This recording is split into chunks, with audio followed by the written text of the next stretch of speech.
ఆంధ్రప్రదేశ్ రైతు సంఘం పిలుపు మేరకు రాష్ట్ర వ్యాప్తంగా ఇవాళ 26 జిల్లాల్లో కూడా అనేక రకాలుగా రైతాంగం మరి అనేక రకాలుగా తుఫాను వరదలు అనేక రకాలుగా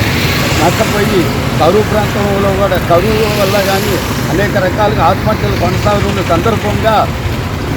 ఈరోజు మరి రైతులకి ఒకేసారి 2 లక్షల రూపాయలు రుణం మాఫీ చేయాలని చెప్పి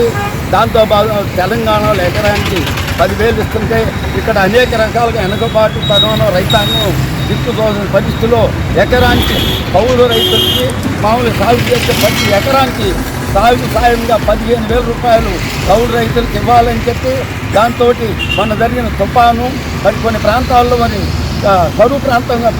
వల్ల పంట నష్టపోయారు. ఆ ప్రాంతంలో నష్టపోయిన వాళ్ళకి మరి గవర్నమెంట్ అనేక రకాల ఇన్సూరెన్స్ చేస్తామని చెప్పారు. ఇంతవరకు ఏ ఎకరానికి కూడా ఇన్సూరెన్స్ ఈరోజు ఇప్పటికీ చెల్లించలేదు. తక్షణమే ఇన్సూరెన్స్ మరి నష్టపోయిన రైతాంగానికి మిర్చి కావచ్చు, పత్తి కావచ్చు, మరి తర్వాత మునుగు అనేక రకాలుగా మరి వరి అనేక రకాలుగా ముగ్గురు గురై మొలకలు వచ్చింది కూడా కొన్ని ప్రాంతాల్లో వాళ్ళందరికీ నష్టపరిహారం వెంటనే చెల్లించాలని ఆంధ్రప్రదేశ్ రైతాంగం డిమాండ్ చేస్తారు.